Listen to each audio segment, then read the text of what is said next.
এইমাত্র হবিগঞ্জের সেই মাহাদি হাসানকে ফাঁসি রায় দিল আদালত। বানিয়াচং আমরা থানা কিন্তু পুড়িয়ে দিয়েছিলাম, এসআই সন্তোষকে কিন্তু আমরা জ্বালাই দিয়েছিলাম। আমরা বানিয়াচং থানা পুড়িয়ে দিয়েছিলাম, এসআই সন্তোষকে জ্বালিয়ে দিয়েছিলাম। থানায় ঢুকে পুলিশকে এমন বক্তব্য দিয়ে হুমকি দেন বৈষম্য বিরোধী ছাত্র আন্দোলনের হবিগঞ্জ জেলা সদস্য সচিব মাহাদি হাসান।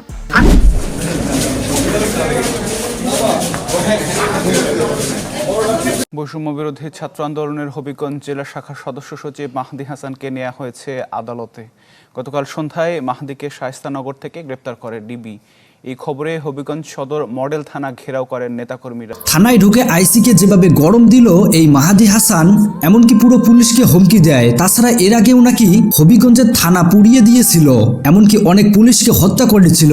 এই ঘটনায় জড়িত থাকার ফলে বৈষম্য বিরোধী ছাত্র আন্দোলনের নেতা এই মাহাদি হাসানের ফাঁসির রায় দেয় নাকি আদালত। তাছাড়াও এর আগে এই মাহাদি হাসান ছাত্রলীগ হয়ে শেখ হাসিনার পক্ষে নিয়ে অনেক লড়াই করেছিল। তবে শেষ পর্যন্ত থানায় ঢুকে আইসিকে এইভাবে গরম দেওয়ার কারণে আর রক্ষা পেল না। তো প্রিয় দর্শক, চলুন আমরা বাড়তি কথা না বলে আগে ভিডিওতে চলে যাই।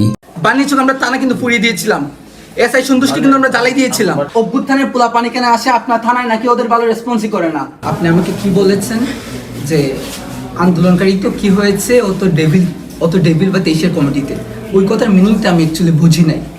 আমার পরিচয়টা দিই, আমি এই মুভমেন্টে আমি হবিগঞ্জ জেলার প্রধান সমন্বয়ক ছিলাম। আমি বৈষম্য ছাত্র আন্দোলন হবিগঞ্জ জেলার বর্তমান সেক্রেটারি, এবং এখানে আমার 17 জন ভাই শহীদ হয়েছে। আমরা বানিয়াচংয়ের থানাকে পুড়িয়েছিলাম, আমাদের প্রতিবাদে আমাদের ভাই 9 জনকে হত্যা করা হয়েছিল। এই হবিগঞ্জের ছেলে আমরা এখানে দাঁড়ায় আছি। আপনি এটা কি মিনিং আমি বুঝি না, আমি বুঝতে আসছি। হবিগঞ্জে ঘুম থেকে উঠে যা পেয়েছি তা পড়ে চলে এসেছি। আপনি আমাকে বুঝান এটা আসলে, যে এই কথা আপনি কেন বলেছেন যে আন্দোলনকারী হয়েছে তো কি হয়েছে, ও ডেভিল ছিল। আপনি কমিটিতে দেখেছেন, আপনি কি মানে এই ছবি ভিডিও দেখেন নাই? এতগুলো পাঠানো হয়েছে, আপনি দেখেন নাই?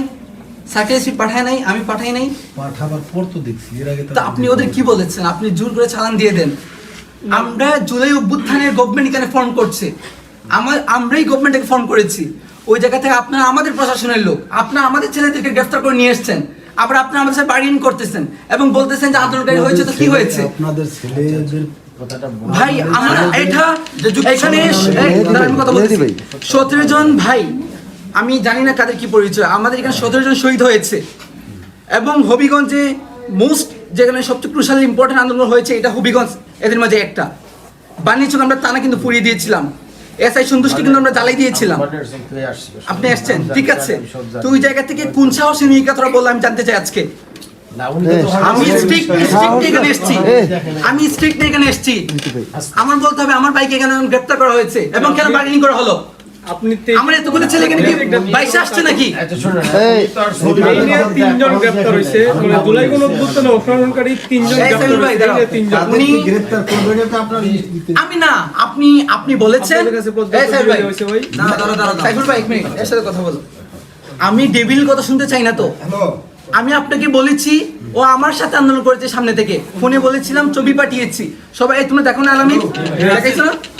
সোনিয়া দেখাইছে, ভাই আমার কাছে পাঠানো হয়েছে, আমার কাছে কেউ পাঠাইছে কিনা? এই জহুরুল কেসাই, জহুরুল ভাইকে উনাকে ঢাকায় আনেন, পাঠানো হয়েছে। পাঠানো হয়েছে। আপনি কি বলেছেন? না আপনি রিপ্লাই দিয়েছেন, আমাকে দিয়েছে কিনা? আমাকে তো দেয় না। আপনাকে তো হয়েছে, এগুলো আপনি দেখেন না। আর আপনি বড় পাঠানো হয়েছে, নিজে কথা বলছেন, এই কথা বলছেন, আমি এসে বললাম কথা বলে উনি আমারে বলতেছেন যে কি কথা বলছেন না তুমি সময়। আপনি বলে কি বলেছেন? আপনি ওদেরটা বাদ দেন, আপনি আমারে কি উত্তর দিবেন? আপনি বলছেন ঠিক আছে আন্দোলন করেছে তো কি হয়েছে, ও তো 23 সালের কমিটি। এটার মিনিং আমি বুঝতে পারি নাই। ছাত্রলীগ যারা ছিল ওরা কি আন্দোলন করছে বলে আপনি ধরে নিয়ে আসবেন? আপনি বলেছেন যে আপনার উপর থেকে নির্দেশ দেওয়া হয়েছে, উপরটা কে আপনাকে নির্দেশ দিয়েছে যে আমার আন্দোলনকারী ছেলেদের আপনি উত্তর দিতে হবে? আমি বলি যে যেই ছাত্রলীগের জন্য আপনারা এত কিছু করেন, হ্যাঁ যেই ছাত্রলীগের জন্য আপনারা এত করেন, আমরা যদি বলি যে না ছাত্রলীগ তেলে গেছে গা, সব ঠিক হয়ে গেছে, যে আন্দোলন করেছে তো কি হয়েছে, ও ডেভিল ছিল এবং এটা উপর নির্দেশ কমিটি থাকলে ধরতে হবে। এটা আপনার কে বলেছে? এটা আজকে উত্তর দিতে হবে। নৈতিক আমাদের এসপি কে হচ্ছে বেশি বড় কেউ আসলে কিন্তু যাবো না আজকে আমরা। অসুবিধা নেই, স্ট্রিকচার আসি না এখানে, স্ট্রিকচার আসি না। আমরা শোনেন, আমি একটা কথা, আমাদের অভ্যুত্থানের পোলা পানি কেন আসে আপনার থানায়, নাকি ওদের ভালো রেসপন্সই করে না? আমাদের রক্তের উপর দ্বারা এই থানাগুলা ফর্ম করা হয়েছে, প্রশাসন ফর্ম করা হয়েছে। নাটক নাকি এটা? রক্তের সাথে আমাদের একটা ছেলে গ্রেফতার করে নিয়ে আসবেন, দিনের পর একটা ছেলে 2 মাস জেল কাটছে, নাটক নাকি এগুলা? বানিয়েছিল আমরা থানা কিন্তু পুড়িয়ে দিয়েছিলাম, এসআই সন্তোষকে কিন্তু আমরা জ্বালাই দিয়েছিলাম। থানা থেকে সাবেক এক ছাত্রলীগ নেতাকে ছাড়িয়ে আনতে গিয়ে ওসির সঙ্গে বাকপিতণ্ডায় জড়িয়ে এভাবেই হুমকি দেন বৈষম্য বিরোধী ছাত্র আন্দোলনের নেতা মাহাদি হাসান। এই ঘটনার একটি ভিডিও সামাজিক যোগাযোগ মাধ্যমে ছড়িয়ে পড়তেই দেশ জুড়ে শুরু হয় আলোচনা সমালোচনা। কোন সাহসে নিয়ে কথাটা বললাম আমি জানতে চাই আজকে। আমি স্ট্রিক্ট এখানে এসেছি, আমি স্ট্রিক্ট এখানে এসেছি। আমার বলতে হবে আমার বাইকে কেন গ্রেপ্তার করা হয়েছে এবং কেন বার্গেনিং করা হলো। থানায় বসে ওসির সামনে থানা পুড়িয়ে দেওয়া এবং এক এসআইকে হত্যার কথা বলে নিজেকে জাহির করেন বৈষম্য বিরোধী নেতা মাহাদি। অপরদিকে চুপচাপ তার কথা শুনছিলেন শায়েস্তাগঞ্জ থানার ভারপ্রাপ্ত কর্মকর্তা। হবিগঞ্জে মোস্ট যেখানে সবচেয়ে ক্রুশাল ইম্পর্টেন্ট আন্দোলন হয়েছে এটা হবিগঞ্জ, এদের মাঝে একটা। বানিয়েছিল আমরা থানা কিন্তু পুড়িয়ে দিয়েছিলাম, এসআই সন্তোষকে কিন্তু আমরা জ্বালাই দিয়েছিলাম।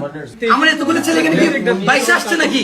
ছাত্রলীগ যারা ছিল ওরা কি আন্দোলন করছে বলে আপনি ধরে নিয়ে আসবেন? আপনি বলেছেন যে আপনার উপর থেকে নির্দেশ দেওয়া হয়েছে, উপরটা কে আপনাকে নির্দেশ দিয়েছে যে আমার আন্দোলনের ছেলেদের আপনি উত্তর দিতে হবে? ভিডিও ভাইরাল হওয়ার পর তার নিজের ফেসবুকে লাইভে এসে ছাত্রলীগ করার কথা স্বীকার করেন এবং বৈষম্য বিরোধী আরও অনেক নেতা ছাত্রলীগ করেছেন বলে জানান তিনি। তবে সেগুলো অপরাধ নয় বলে উল্লেখ করেন তিনি। সাদিস আলম ভাই উনিও একজন একসময় ছাত্রলীগের সাথে উনি যুক্ত ছিলেন, তাহলে সাদিস আলম ভাই নিজেও অপরাধী এবং শুধু একজন না, আমি অসংখ্য মানুষকে এরকম দেখাতে পারবো। শনিবার সন্ধ্যা 7:30টার দিকে মাহাদি হাসানকে গ্রেপ্তার করে পুলিশ। এরপর তাকে ছাড়িয়ে নিতে আসে তার অনুসারীরা।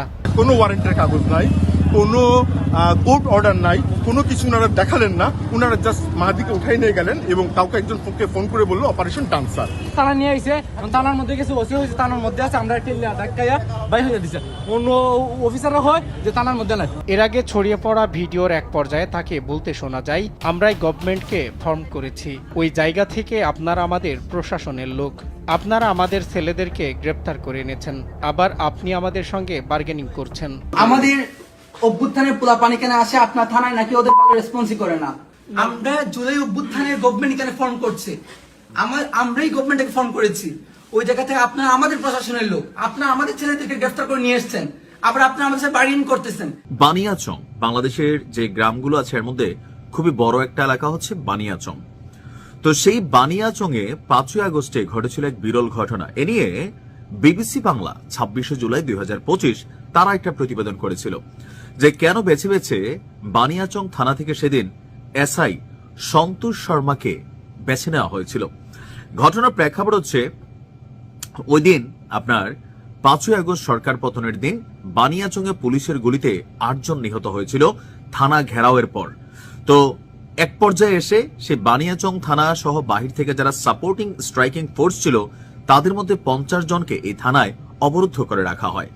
পরে 5ই আগস্ট রাতে মধ্যবর্তী সময়ে সম্ভবত সেই যাদেরকে অবরুদ্ধ করে রাখা হয়েছিল 50 জন, এর মাঝখান থেকে এসআই সন্তোষ শর্মাকে বাছাই করে নিয়ে পিটিয়ে তাকে গাছের সাথে ঝুলিয়ে রাখা হয়।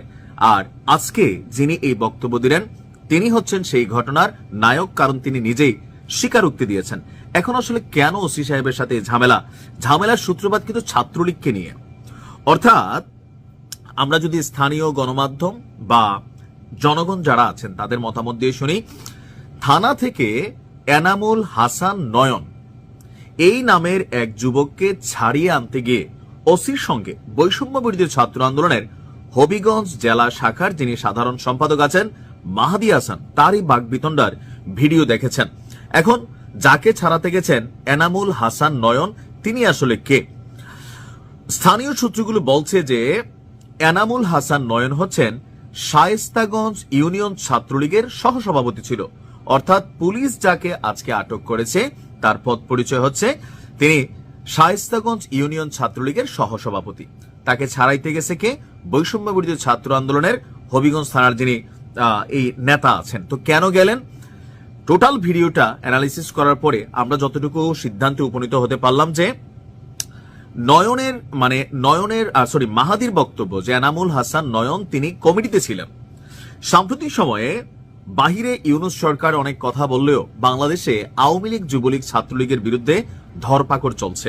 তো এই ধরপাকড়ের মধ্যে সবচেয়ে বেশি যারা বাটে পড়তেছে তারা হচ্ছে যাদের নাম কমিটিতে ছিল।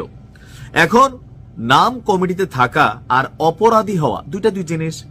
এখন যাকে গ্রেপ্তার করা হয়েছে এনামুল হাসান নয়ন, সে যেহেতু ইউনিয়ন ছাত্রলীগের সহসভাপতি ছিল, তার নাম কমিটিতে ছিল। তো স্থানীয় থানা পুলিশ, শায়েস্তাগঞ্জ থানার পুলিশ যারা আছে, তারা সেই কমিটিতে কাদের কাদের নাম ছিল সেই নাম দেখা, যদিও কমিটিটা 2023-এর, সেই নাম দেখে আজকে এনামুল হাসান নয়নকে ভোরবেলা বাড়ি থেকে গ্রেপ্তার করে নিয়ে আসছে। কিন্তু এই নয়ন জুলাই অভ্যুত্থানের সময় সে হচ্ছে আপনার কি বলা হয় যে এই জেনজিদের লিড করেছেন, এমনকি আন্দোলনকে নেতৃত্ব দিয়েছেন। সবকিছুতে এই মাহাদির সাথে প্রধান স্টেক হোল্ডার হিসাবে এই আন্দোলনকে লিড করেছেন। তো যখন তাকে গ্রেপ্তার করা হয়েছে, প্রথমেই থানার ওসি বা বিভিন্নভাবে এই মাহাদি মেসেজ পাঠিয়েছিল যে আপনারা যাকে গ্রেপ্তার করছেন সে সাবেক ছাত্রলীগ, 5ই আগস্টের আগে সে ছাত্রলীগ থেকে পদত্যাগ করছে, লাইক হাসান আব্দুল্লাহ সাবেক ছাত্রলীগ, সার্জিস সাবেক ছাত্রলীগ। কিন্তু তারাই তো আজকে জুলাই অভ্যুত্থানের নায়ক। কেন? কারণ অভ্যুত্থানের সময় তারা ছাত্রলীগ থেকে পদত্যাগ করে এই আন্দোলনকে বেগবান করেছে। তো এনামুল হাসান নয়ন যিনি ছিলেন, তিনিও সেম ক্রাইটেরিয়ারই, কিন্তু কমিটিতে নাম থাকার কারণে তাকে কেন গ্রেপ্তার করা হলো? আর এই জন্য হোয়াটসঅ্যাপে এবং বিভিন্ন মাধ্যমে ওই আন্দোলনের সময় মাহাদি এবং নয়নের কিছু ছবি পুলিশের কাছে পাঠানো হয়েছিল। তো পুলিশ বলছে যে তো আন্দোলনকারী হলে কি হয়েছে, হি ইজ এ ডেভিল, এই কারণে তাকে গ্রেপ্তার করা হয়েছে।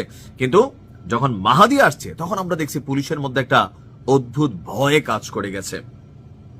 কোনটা? যেখানে মব হইতে পারে, এখানে যে কোনো একটা রিয়াকশন হইতে পারে, বা এখানে যে কোনো একটা সিন ক্রিয়েট হতে পারে। অর্থাৎ পরিবেশ পরিস্থিতিকে বিবেচনায় রেখে পুলিশ ওই মুহূর্তে এনামুল হাসান নয়নকে ছেড়ে দিয়েছে। পরে যিনি স্থানীয় সার্কেল এসপি আছেন, উনিও সেখানে সম্ভবত উপস্থিত হন। সহকারী পুলিশ সুপারের মধ্যস্থতায় আপনার এনামুল হক নয়নকে ছেড়ে দেওয়া হয়। আর মাহাদি যখন পরিচয় দিচ্ছিল ওই যে বানিয়াচং থানা জ্বালাই দেওয়ার কথা, তারপর হচ্ছে যে সেখানে পুলিশের এসআই সন্তোষ শর্মাকে মাইরা ফেলার কথা প্রকাশ্যে গণমাধ্যমে স্বীকার করেছে। প্রশ্ন হচ্ছে নয়ন অথবা মাহাদি কে কোন দল করছে ফ্যাক্ট না, ওই মুহূর্তে আন্দোলনের সময় অনেক কিছু জায়েজ ছিল, কিন্তু পুলিশকে হত্যা করা এটা কি জায়েজ ছিল? একটা থানায় বসে যখন প্রকাশ্যে পুলিশের সামনে আরেক পুলিশকে হত্যা করার কথা বলে বের হয়ে যায়, তাহলে বুঝতে হবে এই পুলিশ প্রশাসনের পায়ে কি পরিমাণ শৃঙ্খল পরিহিত। শুধুমাত্র ছাত্রলীগ, যুবলীগ, আওয়ামী লীগ নাম থাকলেই দোষী হোক নির্দোষী হোক কমিটিতে আছে থাকলে হয়েছে ভাই তাকে গ্রেপ্তার করতেছেন। তাহলে কি এই রাষ্ট্রের সিস্টেমের পরিবর্তন হচ্ছে? আজকে আপনারা যাদের কথায় অপরাধী না কিন্তু কোন ছেলেকে তুলে নিয়ে আসতেছেন, তো এই সরকার তো আজীবন থাকবে না, আবার এই দেশের রাজনীতির পরিবর্তন ঘটবে। তো আজকে যে পুলিশ ভাইরা এই কাজগুলা করতেছেন, আগামী দিনে আপনাদের উপর তো আবার একটা ছাত্রলীগ, যুবলীগ, আওয়ামী লীগ প্রতিশোধ নেবে। যেমনটা অনেক পুলিশ অফিসার, অনেক ভালো মানুষও যেমন মারা গেছেন, 2-4 জন ছিলেন যারা আওয়ামী লীগ সরকারের পাশ রাখতেন, এটা তো সত্যি। ওই নেতার কথায়, এমপির কথায়, স্থানীয় কোনো একজনের কথায় আপনারা যে কোনো একজন মানুষকে গিয়ে গ্রেপ্তার করছেন, মিথ্যা মামলা দিচ্ছেন, জেলে ঢুকাইছেন। আর যখনই আন্দোলন হয়েছে অনেকে কিন্তু পুলিশের বিরুদ্ধে ভসকাইছে। সব পুলিশ কি খারাপ ছিল? অবশ্যই না, বাট সিস্টেমের মধ্যে পড়ে গেছে। তখন পুলিশের পোশাক দেখলে মানুষের মনে হচ্ছে শত্রু। আর একটা গ্রুপ মেটিকুলাস ডিজাইনে পুলিশের মনোবল ভেঙে দেওয়ার জন্য কিন্তু এই কাজগুলা করছে। আমি বরাবরই পুলিশ ভাইদের উদ্দেশ্যে বলি, দেখেন আমার পরিবারও বেশ কয়েকজন পুলিশ আছে, আমার বন্ধু বান্ধব সার্কেলে এসপি লেভেলে অনেক পরিচিত বন্ধু বান্ধব আছে, মাঝে মাঝে কথা হয়। আসলে পুলিশ অনেক দিকে শিকলে বাঁধা, কিন্তু তারপরেও কিছু কিছু ক্ষেত্রে আপনাদের একটু মানবিক হওয়া দরকার। কারণ বাংলাদেশের রাজনৈতিক প্রেক্ষাপটটা সবসময় একরকম থাকে না।